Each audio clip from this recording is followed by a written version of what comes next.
Hey everyone, so my name is Nishit and you are watching Code Help Flutter Development Series। तो यार आज की ये जो वीडियो है ये होने वाली है डार्ट के फंक्शंस के ऊपर।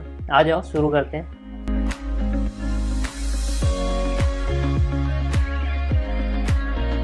चाहे आपने प्रोग्रामिंग लैंग्वेज सीखी हो कोई भी या ना सीखी हो, पूरी प्रोग्रामिंग लैंग्वेज हम सिखाएंगे, एक एक कोना सिखा देंगे, कुछ भी बचेगा नहीं।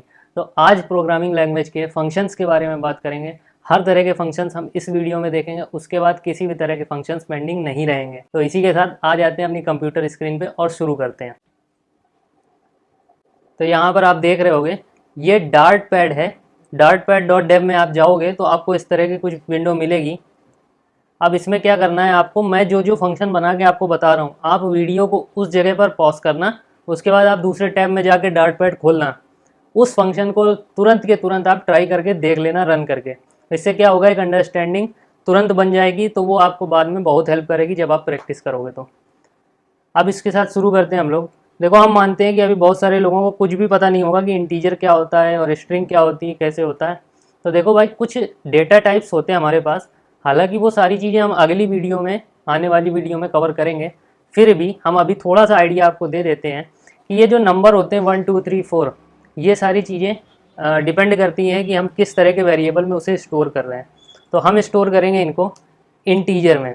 इंटीजर बना ही होता है नंबर्स को स्टोर करने के लिए। हम कह सकते हैं इंट ए इक्वल टू 45 या कुछ भी, कोई भी नंबर हम इसमें दे सकते हैं और वो ए की वैल्यू बन जाएगी। इसी तरह से एक वेरिएबल होता है स्ट्रिंग। अब स्ट्रिंग क्या होता है, स्ट्रिंग में अगर हम बोलेंगे स्ट्रिंग डी इक्वल टू 45, तो ये बात नहीं बनेगी। क्यों नहीं बनेगी, मैं थोड़ा इसको बड़ा कर लेता हूँ।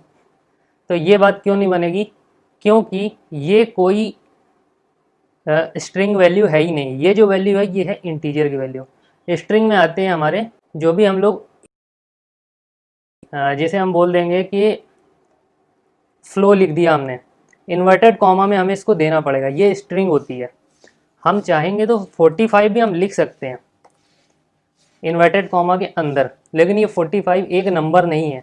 अब ये एक इंग्लिश के वर्ड हैं, हम इनको 45 को अलग अलग नहीं कर सकते हैं, ना तो हम 45 को किसी और नंबर के साथ ऐड कर सकते हैं, क्योंकि ये कोई नंबर है ही नहीं इस प्रोग्रामिंग की लैंग्वेज में। अगर आपने इसको स्ट्रिंग करके लिखा हुआ है, आप ए को तो जोड़ सकते हो, ए की वैल्यू 4 है, ए को तो जोड़ सकते हो, एक इंटीजर को इंटीजर के साथ जोड़ सकते हो, लेकिन एक स्ट्रिंग को इंटीजर के साथ नहीं जोड़ सकते हो। मैं जान रहा हूँ अगर आपको ये चीज़ें आप पहली बार देख रहे हो तो थोड़ी सी कन्फ्यूजन हो रही होगी, लेकिन मैंने अपना पूरा ट्राई कर रखा है कि कोई कन्फ्यूज़न ना हो, इसलिए मैं एक एक चीज़ ढंग से एक्सप्लेन कर रहा हूँ।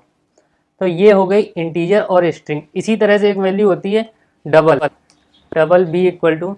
अब जैसे हमें कोई वैल्यू पॉइंट में देनी होती है, ज़रूरी नहीं कि हर नंबर सीधा सीधा ही हो, कोई वैल्यू अगर पॉइंट में होगी, जैसे 2.1 हुई, तो हमें इसको डबल वैल्यू में देना पड़ेगा। ठीक है, तो इन चीज़ों का हम अभी यूज़ करने वाले हैं, इसलिए मैंने पहले से बता दिया। अब ये जो डेटा टाइप्स हैं ये सिर्फ अभी के लिए हैं, इनके बारे में हम आगे डिटेल में बात करें। अभी बस आप इतना समझ लो, इंट होगा तो वो 4 या मतलब नंबर होगा, स्ट्रिंग होगा तो उसमें हम स्ट्रिंग को स्टोर करेंगे। स्ट्रिंग क्या होती है ये आप अच्छे से समझ गए होगे, और डबल जो होगा उसमें हम फ्लोटिंग वैल्यू को डालेंगे। बस ये 3 डेटा टाइप अभी हमको पता होने चाहिए। इसको मैं कमेंट करके छोड़ दे रहा हूँ फॉर योर रेफरेंस, आपको वीडियो में आगे कहीं देखना हो तो। अब आ जाते हैं अपने कोड पर। देखो ऊपर बनाया हुआ मैंने वॉइड मेन फंक्शन। किसी भी कोड में चाहे कितना भी लंबा प्रोग्राम लिखा हुआ हो, जो कोड एग्जीक्यूट होता है वो होता है मेन। ये जो मेन फंक्शन होता है यही होता है ड्राइवर कोड। ठीक है, इसके अंदर हम जो लिखेंगे वही एग्जीक्यूट होगा और बाहर का कुछ भी एग्जीक्यूट नहीं होगा। तो हम क्या करेंगे, अगर हमने बाहर कोई फंक्शन बनाया, एडिशन का फंक्शन बनाया, तो ऐड नाम से बनाएंगे उसको। इसके अंदर क्या ऑपरेशन होना है उसको हम डिफाइन करेंगे।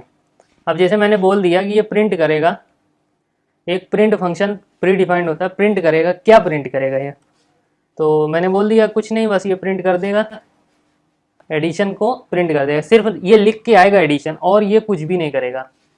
इतना फंक्शन मैंने बना दिया, लेकिन अभी ये बिल्कुल भी एग्जीक्यूट नहीं होगा, ना तो ये एरर देगा। देखो मैं अभी इसको रन करता हूँ, कुछ भी फर्क नहीं पड़ेगा, क्योंकि ये यहाँ पे रखा भी हुआ है। ये अभी तक नहीं पता है प्रोग्रामिंग लैंग्वेज को, ये तब तक नहीं पता चलेगा जब तक हम इसके अंदर मेन फंक्शन के अंदर उसको डिफाइन नहीं कर देंगे।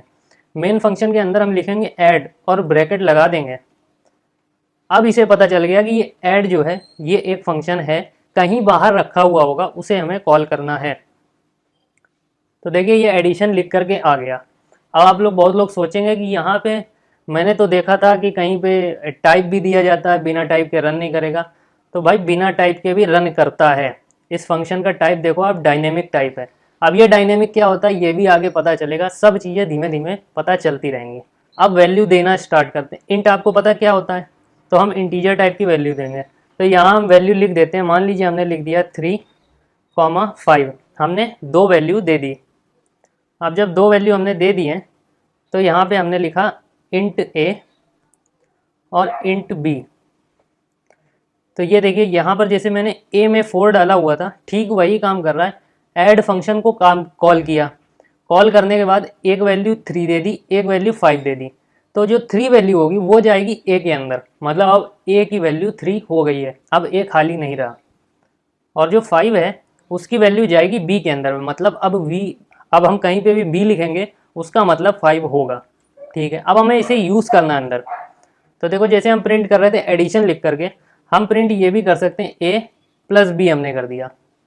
इसे हम रन कराएंगे, ये आ गया हमारा आउटपुट 8।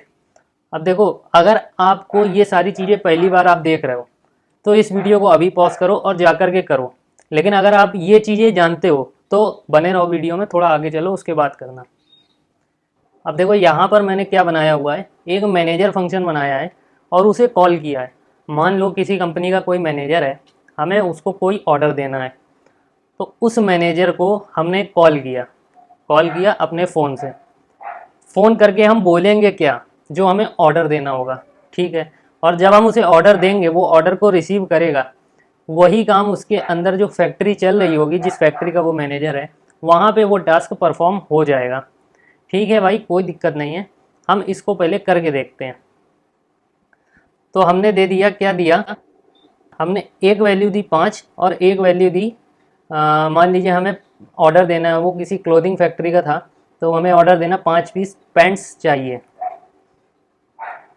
तो हमने उसे यहाँ से ये वैल्यू दे दी है 5 और पैंट्स, ये 2 वैल्यू हमने उसे पास कर दी है। लेकिन देखिए अब ये एरर दिखा रहा है बहुत सारी।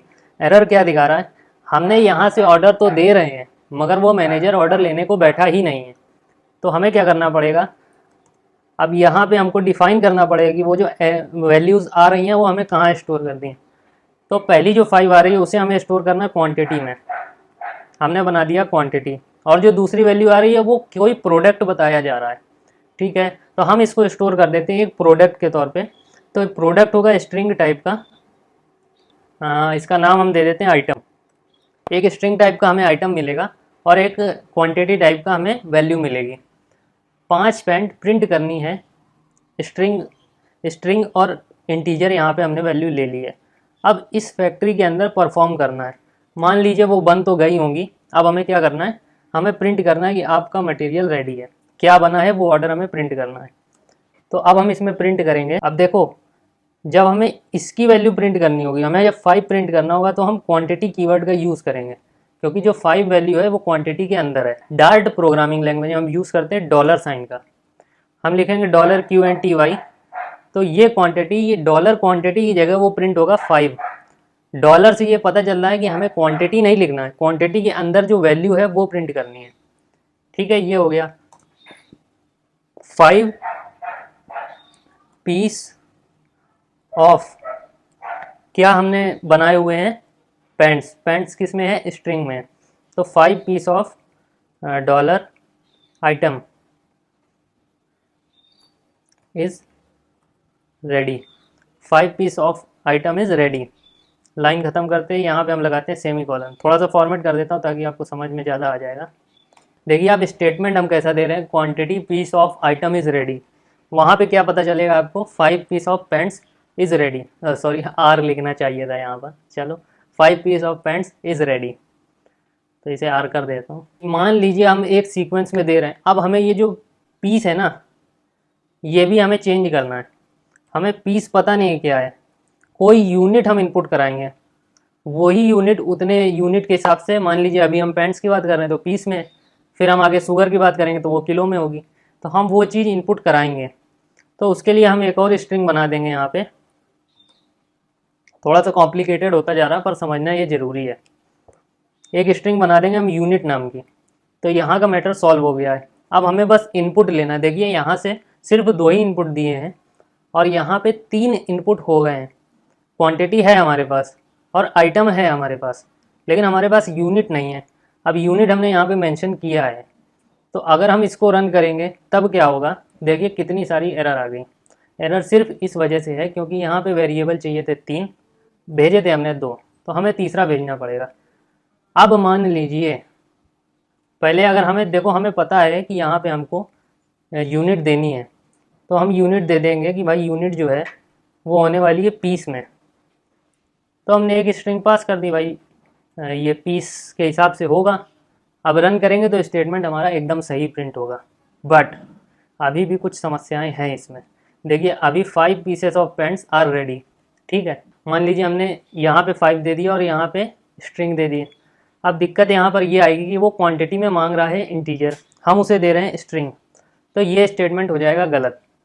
ये गलत यहाँ से बता रहा है। चलो हमने मान लिया, इसको भी सही कर दिया, ठीक है, ये अपनी सही जगह पे रखा है। लेकिन 2 स्ट्रिंग मांग रहा है। अगर हमने केजी की जगह इसको शुगर दे दिया और शुगर की जगह इसको केजी दे दिया, तो ये नहीं समझ पाएगा कि क्या गलती है। देखो ये बोलेगा एकदम सही है भाई, लेकिन जब हम स्टेटमेंट को प्रिंट करेंगे तो 5 sugar of KG are ready. अब इसको हम कैसे दूर कर सकते हैं। देखो हमने 2 वेरिएबल दिए, 2 स्ट्रिंग दी थी और दोनों स्ट्रिंग यहाँ पे यूज़ भी हो रही, कोई भी एरर नहीं आ रही है, लेकिन स्टेटमेंट हमारा गलत हो रहा है। एक वेरिएबल की वैल्यू दूसरे वेरिएबल में ना असाइन हो, उसके लिए डार्ट में एक बहुत बढ़िया सिस्टम है। हम दोनों तरफ लगा देंगे करली ब्रेसेस। करली ब्रेसेस हमने लगाए, अब मज़ा ही अलग होगा। तो देखो यहाँ पे हम इसमें लिख सकते हैं कि भाई ये जो हम इंटीजर दे रहे हैं ना, ये है क्वांटिटी टाइप का, वो अपने आप समझ जाएगा। और ये जो हमने शुगर दी थी ये था आइटम टाइप का, तो हम इसमें लिख देंगे आइटम। और ये जो केजी हमने दी थी ना, ये था यूनिट टाइप का।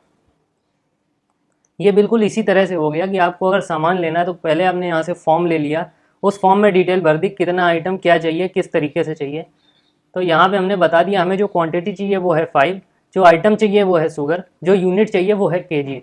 अब तो गलत होने का चांस है ही नहीं। तो देखिए आपको दिखेगा केजी अपनी जगह पे आ गया और शुगर अपनी जगह पे आ गया।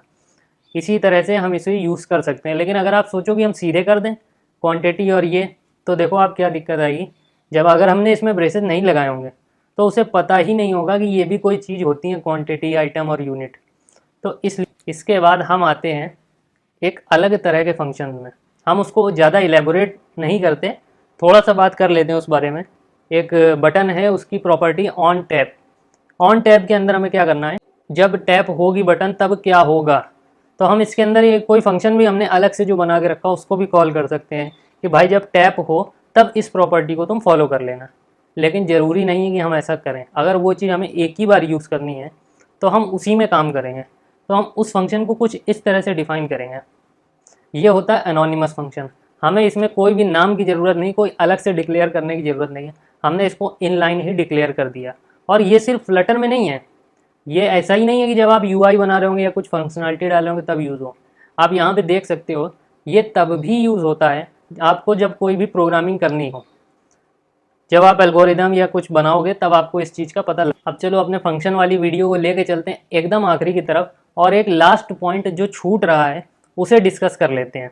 एक्चुअली लास्ट सेकंड है, ये लास्ट है, एक बहुत छोटा सा टॉपिक, वो भी अभी बता दें। तो देखो लास्ट पॉइंट हमारा क्या छूट रहा है। अभी हमने इसमें कुछ भी टाइप नहीं लगाया, फंक्शन का टाइप लगाया नहीं, तो ये इसको डायनेमिक मान के कंसीडर कर लेता है। तो जब हम फंक्शन में कोई भी टाइप नहीं देते हैं तो वो होता है एक वॉइड फंक्शन, मतलब वो कुछ रिटर्न ही नहीं करेगा।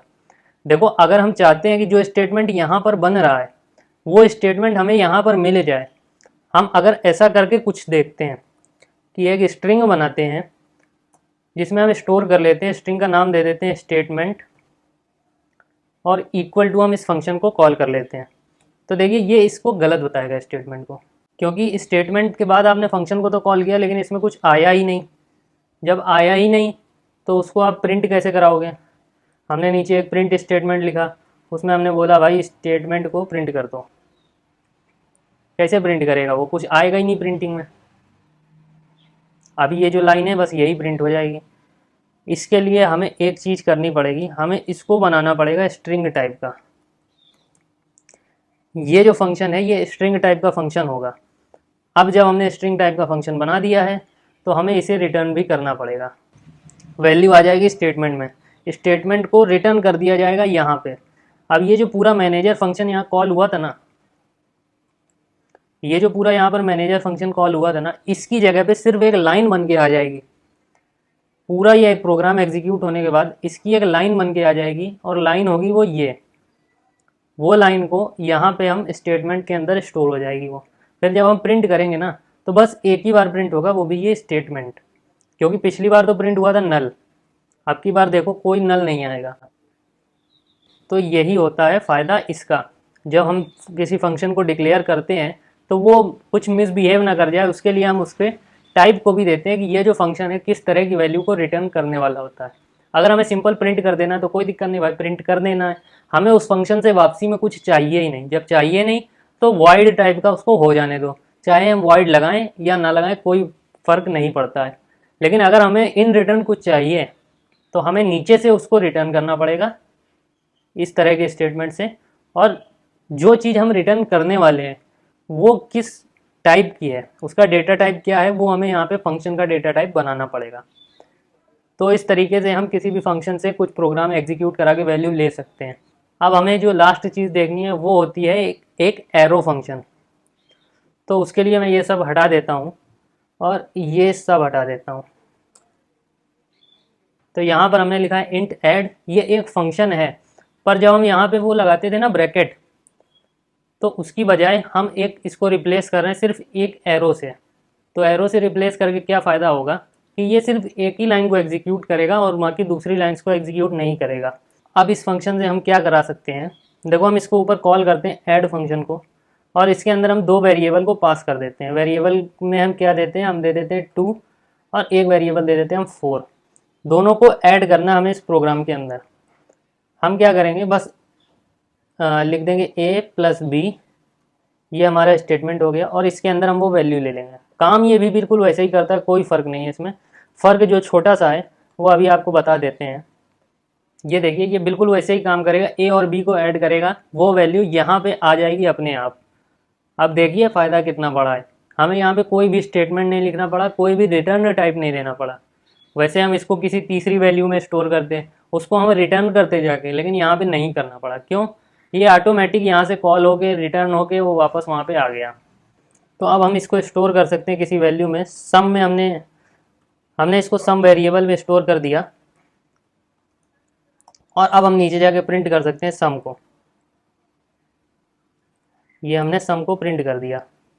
अब फ़ायदा क्या है इस फंक्शन का कि हमें इसमें कुछ भी वैल्यू को रिटर्न नहीं करना पड़ा, हमने बस यहाँ पे सम कर दिया, कोई भी रिटर्न टाइप नहीं लिखा है, और वो अपने आप इस सम में वैल्यू आ जाएगी।